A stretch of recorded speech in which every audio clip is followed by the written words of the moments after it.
Halo Sobat Investor, Assalamualaikum, selamat datang di channel Invest Saham. Oke guys, jadi pada video kali ini kita akan membahas dan juga memprediksi dividen PTBA agar kita bisa melihat apakah saham PTBA ini masih menarik untuk dividen investing atau tidak. Lalu kita pun akan membahas strategi entry di saham PTBA dan juga harga wajarnya. Jadi sebelum lanjut, disclaimer on, video ini bukan ajakan jual beli saham dan keputusan investasi tetap jadi tanggung jawab pribadi masing-masing ya sebagai investor di pasar modal. Sebelum kita lanjut ke pembahasan, kita akan introduce dulu ke teman-teman terkait grup diskusi dan juga alert saham gratis ya guys ya. Dan untuk teman-teman kalau misal mau join boleh cek link di kolom deskripsi. Nah, jadi di dalam grup ini kita akan berdiskusi ya, kita akan sharing-sharing terkait dengan dividen investing dan juga saham fundamental yang memiliki potensial uptrend. Kita pun akan mengupdate ya kalau misalkan ada berita dari makro ataupun mikroekonomi, dan kita pun akan merekap requestan teman-teman yang tadinya teman-teman request saham itu di kolom komentar, nanti teman-teman bisa request saham di dalam grup. Nah, nanti akan saya bahas entah itu di video atau saya bahas langsung di grup gitu guys ya. Dan untuk konsultasi portfolio investasi juga akan saya adakan ya secara bergilir tentunya. Misalkan satu hari 5 orang atau satu hari 7 orang itu bisa gitu guys ya.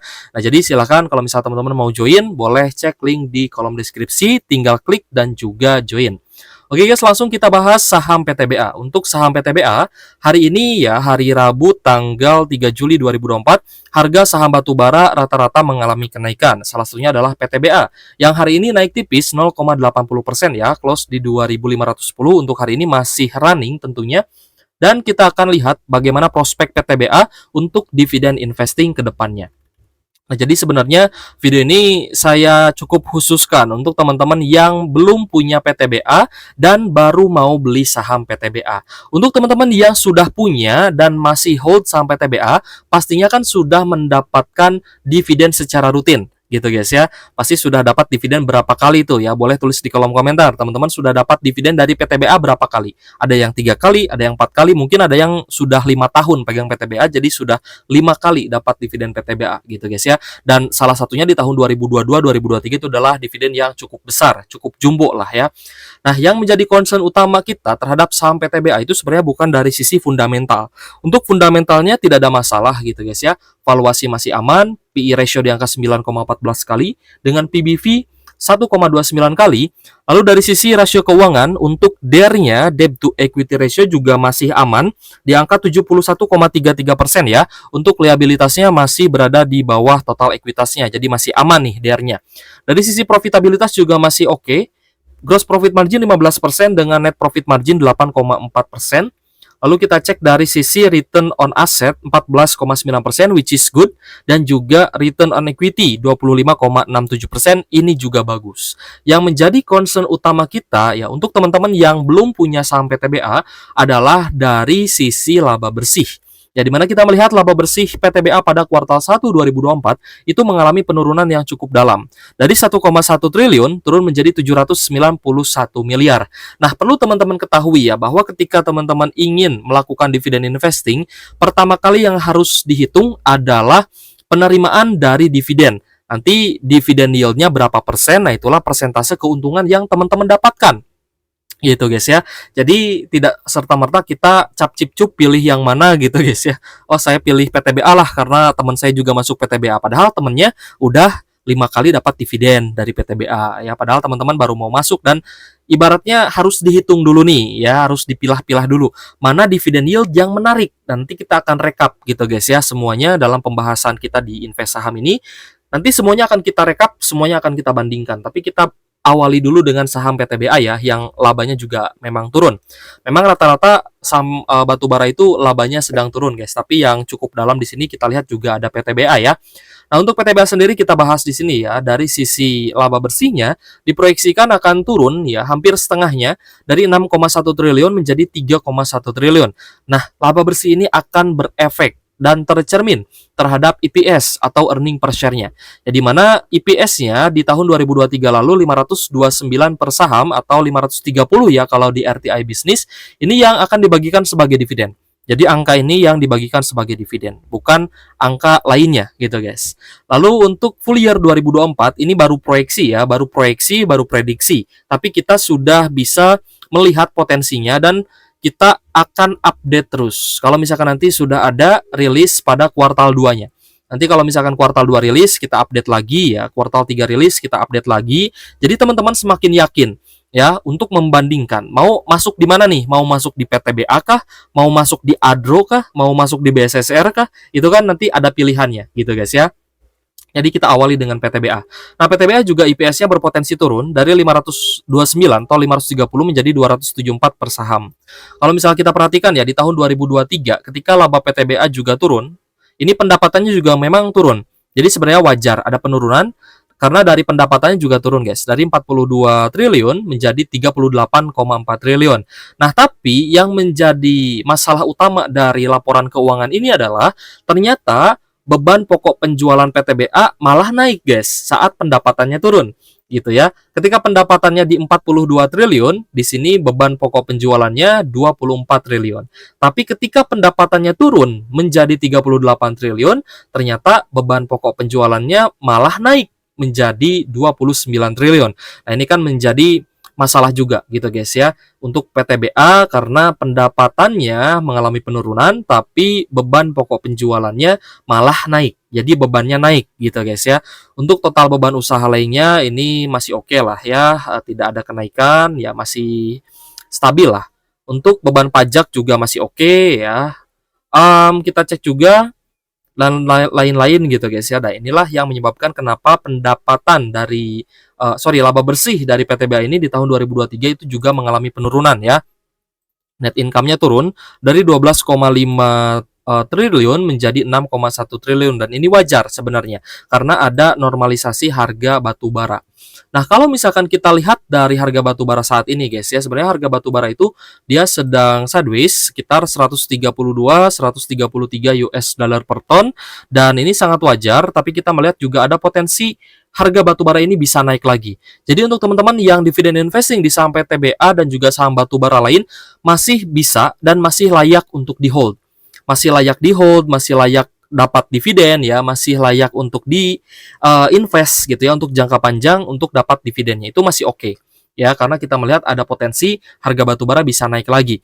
Hanya saja tidak berarti ketika harga batu baranya naik, semua saham batu bara itu labanya bisa naik tinggi. Pasti ada beberapa yang ibarat porsi ekspornya banyak gitu ya, seperti Adro, ketika batu baranya naik nanti pasti akan melejit lah laba bersihnya. Tapi untuk PTBA ini kan penjualan domestiknya mendominasi, jadi tidak serta-merta langsung naik tinggi juga. Nanti pasti akan ada ininya ya, akan ada perbedaannya. Nanti kita bahas juga perbedaan dan perbandingannya seperti itu. Lalu kita cek juga ya, kita lihat dari historical imbal hasil dividen yield ya. Kalau misal teman-teman perhatikan memang di beberapa tahun terakhir ya dividen yield dari PTBA ini sangat bagus ya. 2024 ini ya dividennya dari tutup buku 2023 lalu ini imbal hasilnya 13,57% ketika kumulatif dividen. Di tahun 2023-nya ini imbal hasilnya 29%. Lalu tahun 2022 imbal hasil dividen yield 14,8%. Ini jumbo-jumbo semua gitu guys ya. Tapi yang harus teman-teman garis bawahi, kalau misalkan kita lihat secara historikalnya, sebelum 2018, PTBA ini hanya bagi dividen dengan yield di bawah 5%. Teman-teman lihat di tahun 2013, 14, 15, 16, dan 17. Di sini dividen yieldnya hanya 4, sekian persen, bahkan 2, sekian persen. Jadi pernah juga PTBA itu dia 5 tahun berturut-turut bagi dividennya kecil, tidak sampai 10% untuk dividen yieldnya. Hanya 4%-an, hanya 2%, hanya 3%. Nah, jadi kira-kira berapa nih untuk prediksi dividen yang akan kita terima jika kita investasi di harga saat ini di saham PTBA gitu guys ya. Nah, sebelum kita masuk ke strategi entry, kita akan bahas dulu dividennya PTBA gitu guys ya. Kita akan ke prediksi dividennya terlebih dahulu ya tentunya. Nah, untuk prediksi dividen ya di sini kita menggunakan EPS dari RTI Bisnis dan juga dari sekuritas gitu ya. Kalau di sekuritas memang agak sedikit rendah ya karena tidak dibulatkan. Kalau di RTI EPS-nya dibulatkan menjadi 275 dan ini baru prediksi ya, belum fix, belum final. Tapi kita sudah bisa melihat lah bagaimana potensinya. Di sekuritas 274, di RTI 275 per saham. Di PR-nya kita ambil dari 2 tahun ke belakang, sekitar 75% ya di tahun 2024 ini, dan juga 100% di tahun sebelumnya. Sekuritas juga sama. Nah, jadi untuk potensi pembagian dividennya karena memang bagi dividen 1 tahun sekali, maka dividen finalnya berpotensi bagi 206 jika DPR-nya 75% dan 275 jika DPR-nya 100%. Dividen yield-nya berkisar 8 sampai 11 persenan. Nah, jadi ini menjadi pertimbangan kita ya untuk investasi di saham PTBA. Kalau misalkan menurut teman-teman dividen yield 8 sampai 11% ini worth it untuk dividen investing, maka ya silahkan ambil, silahkan cari posisi di saham PTBA. Tapi kalau misal menurut teman-teman ada saham batubara lain yang dividen yieldnya lebih tinggi daripada 8%, bahkan lebih tinggi dari 11%, maka berarti teman-teman punya pilihan lain gitu guys ya. Nah, ini kita di sini apa adanya aja berdasarkan data yang ada gitu ya. Lalu untuk historicalnya kita lihat juga di sini ya secara rata-rata memang di 10 tahun terakhir PTBA ini kalau misal teman-teman invest sudah lama ya 10 tahun itu rata-rata dividen yield yang teman-teman terima itu 10%. Karena di beberapa tahun ini dividen yield-nya ya seperti yang tadi kita lihat ya ada yang 3%, 2%, 4% gitu guys ya. Tapi ada juga yang 9 sampai 8% dan ini sudah menarik sebenarnya, cukup menarik ya. Dividen yield 9 sampai 8% itu menarik. Lalu rata-rata dividen yang dibagikan itu sekitar 422 per saham ya. Jadi teman-teman perhatikan ketika ketika IPS ya, ketika IPS BTBA turun di tahun 2020 lalu ya guys, ini IPS 2020 yang dividennya dibagikan di tahun 2021. Nah, dividen PTBA-nya hanya Rp74 per saham dengan yield 3% saja. Ini menjadi concern utama kita ya guys ya, di mana PTBA ketika labanya turun, maka potensi dividen yield-nya juga ada potensi turun. Tadi kita lihat ya sekitar 8 sampai 11% untuk dividen 2025. Kalau misalkan menarik, teman-teman boleh tulis di kolom komentar. Lalu untuk harga wajarnya kita pun melihat di sini ya untuk harga wajar saat ini ya dengan IPS 275 maka harga wajarnya sekitar 2.750 sampai 3.000-an ya dengan margin of safety sekitar 8 sampai 10%-an dan ini saya rasa masih cukup oke gitu guys ya. Nah, tadi kita ambil terkait prediksi dividennya dari RTI untuk DPR-nya 75 sampai 100% ya yang tadi ya. Nah, yang ini guys. Jadi kita bahas strateginya juga. Tadi kita sudah tahu ya bahwa potensi dividen yield dari PTBA ya untuk tahun 2025 ini baru kita ambil dari proyeksi ya. Itu sekitar 8 sampai 11% ya dividen yield. Nah, berarti kalau misal teman-teman punya peluang cari capital gain lebih dari 11%, maka saya lihat memang ini juga cukup menarik ya. Ntar ya kita ini dulu. Kita perkecil ya. Nah, jadi kita melihat ya bahwa saham PTBA ini dia gap down. Ya, dia gap down. Kita batasi dulu ya. Ada gap down ketika pembagian dividen. Ini menjadi dividen trap ya, saham PTBA dan PTBA berfluktuasi setelah dia bagi dividen. Dan kalau misal kita perhatikan, ternyata PTBA tertahan di sekitar 2.400 sampai 2.410. Ya di sini harga saham PTBA cukup tertahan ya guys ya di support 2.400-an dan sebagai level psikologis juga untuk saham PTBA. Next supportnya itu ada di 2.300 guys ya seperti yang terjadi di akhir tahun 2023 lalu tepatnya di 14 Desember 2023 lalu. Ya tapi kalau bisa kita lihat dari saham PTBA ini memang harga sahamnya itu tertahan ya di 2.400-an sehingga jika terjadi gagal break di atas 2.520 ya di sini teman-teman bisa entry lagi ya di area 2.400-an seperti itu. Jadi untuk saham-saham yang rutin bagi dividen lebih baik teman-teman ambil ketika terkoreksi saja. Ketika naik ya udah teman-teman nikmati cuannya, mau take profit silahkan, ya mau di hold juga silahkan. Tapi lebih baik teman-teman tambah muatan, mau averaging down, mau tambah muatan itu di sekitar 2.400 sampai 2.450 ya. Kalau misalkan ada koreksi dan menjadi area higher low, teman-teman bisa tambah muatan di sana. Seperti itu guys untuk saham PTBA ya untuk strategi entry-nya. Kita masih harus melihat ya bagaimana pergerakan saham PTBA ini untuk kedepannya.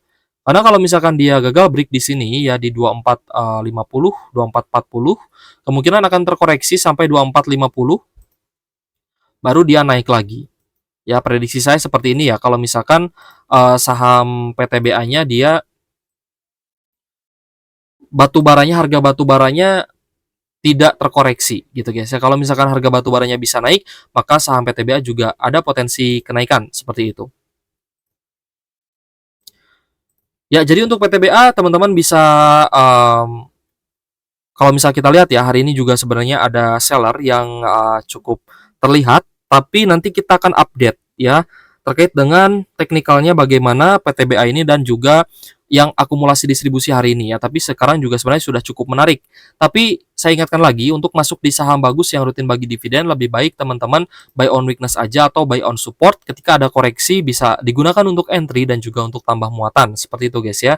Nanti entry-nya teman-teman di area higher low-nya saham PTBA. Nah, contohnya seperti ini. Nanti teman-teman bisa di 2450 sampai 2470 ya jika ada koreksi dan menjadi area higher low sebelum saham PTBA-nya bisa naik lagi ke level yang lebih tinggi seperti itu.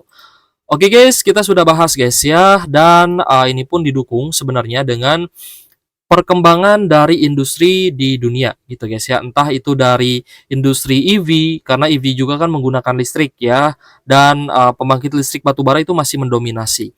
Lalu industri AI juga ya, itu membutuhkan energi listrik yang sangat besar. Lalu kita melihat juga cuaca ya, di berbagai negara juga memang sedang dilanda cuaca panas. Sebentar lagi akhir tahun juga kemungkinan ya